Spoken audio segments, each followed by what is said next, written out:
അവസാനം മുകേഷിനും പിടിവന്നിരിക്കുന്നു. അദ്ദേഹം നിരപരാധിയാണ്. പെൺകുട്ടികൾ കള്ളം പറയുകയാണ്, അത് ഭീഷണിപ്പെടുത്തുകയാണ്, ബ്ലാക്ക് മെയിലാണ് എന്നൊക്കെ പറഞ്ഞാണ് അദ്ദേഹം വന്നത്. ഇപ്പോൾ തെളിഞ്ഞിരിക്കുന്നത് എന്താണെന്ന് വെച്ചാൽ അദ്ദേഹം തന്നെയാണ് പെൺകുട്ടികളെ ബ്ലാക്ക് മെയിൽ ചെയ്തുകൊണ്ടിരുന്നത്. തൻ്റെ അധികാര സ്ഥാനം കൊണ്ടും സ്വാധീനം കൊണ്ടുമൊക്കെ ഇവരെയൊക്കെ കൈകാര്യം ചെയ്ത് കളയാം, ഇവരെ ജയിലിൽ കയറ്റാം എന്നുള്ളൊരു വിചാരമാണ് അദ്ദേഹത്തിനുണ്ടായിരുന്നത്. അദ്ദേഹത്തെപ്പറ്റി പറഞ്ഞത് CPM-ൻ്റെ പ്രതിനിധികൾ തന്നെ അന്തിച്ചർച്ചയിൽ പറഞ്ഞത് വലിയൊരു കലാകാരനാണ്, മാന്യനാണെന്ന് അവർക്ക് അങ്ങനെ അറിയാം. അദ്ദേഹത്തിന് കൂട്ടിരിപ്പുകാരാണ് ഇവർ. അദ്ദേഹത്തിൻ്റെ സ്വകാര്യ കാര്യങ്ങളൊക്കെ എങ്ങനെ അറിയാം,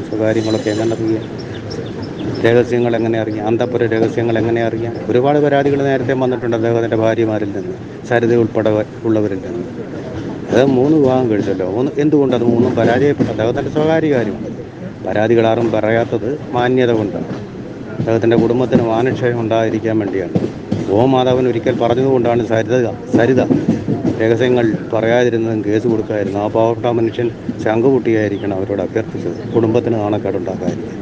അപ്പോൾ കുടുംബത്തിന് നാണക്കേടായിരിക്കുന്നു അദ്ദേഹം വലിയ കലാകാരനാണെന്ന് പറഞ്ഞ് ചിരിച്ചുകൊണ്ടും അഹങ്കരിച്ചുകൊണ്ടും നടന്നു. MLA സ്ഥാനം എന്നുള്ളത് ഇതിനൊരു പ്രതിരോധം സൃഷ്ടിക്കുന്നില്ല. MLA സ്ഥാനത്തിരിക്കാൻ അദ്ദേഹം ഒട്ടും യോഗ്യനല്ല. നമ്മളിപ്പോൾ വിഷയമെന്ന് പറഞ്ഞാൽ സ്ത്രീ വിഷയം തന്നെയാണ്. സ്ത്രീകളുടെ സുരക്ഷയാണ്, സ്ത്രീകളുടെ സംരക്ഷണമാണ്. അതിന് കേരള ഗവൺമെൻറ് പ്രതിജ്ഞാബദ്ധനായിരിക്കുമ്പോൾ അവരുടെ ഒരു MLA തന്നെ സ്ത്രീകളെ അവഹേളിക്കുകയും തനിക്കെതിരെ ആരോപണം ഉന്നയിക്കുന്നവരൊക്കെ ഭീഷണിപ്പെടുത്തുകയാണ്, അവർ കള്ളം പറയുകയാണെന്നൊക്കെ പറയുകയും സ്ത്രീ സമൂഹത്തെ അപമാനിക്കുകയും. അത് തുടരാൻ പാടില്ല. ഇവിടെ സ്ത്രീ സമൂഹം പറയുന്നത് ജനം കേൾക്കണം, സമൂഹം കേൾക്കണം. അതിന് ശക്തമായ നടപടികളുണ്ടാവണം. അതാണ് ഇന്നത്തെ ആവശ്യം, പുതിയ കാലഘട്ടത്തിൻ്റെ ആവശ്യം. അപ്പോൾ പുതിയ കാലഘട്ടത്തിനനുസരിച്ച് ഇങ്ങനെ ആരോപണം വന്നാൽ ആരോപണ വിധേയനാണ്, അപ്പോൾ രാജിവെക്കുക എന്നുള്ളതാണ്. നടപടിയെടുക്കുന്നത് പോലീസ് തെളിവിൻ്റെ അടിസ്ഥാനത്തിൽ ചെയ്യും.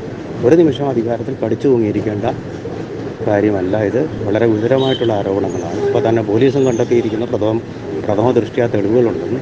അതുകൊണ്ട് അദ്ദേഹത്തിന് ഒരു നിൽക്കളിയുമില്ല. കോടതി പോയാലും ലോക്കൽ സ്റ്റാൻഡ് ഉണ്ടാവുകയുമില്ല എന്നുള്ളതാണ് ഇപ്പോൾ മനസ്സിലാക്കുന്ന കാര്യം. പിന്നെ വക്കീലിനെയൊക്കെ വെച്ച് അദ്ദേഹത്തിന് ജയിച്ച് തിരിച്ചു വരാൻ കഴിയും.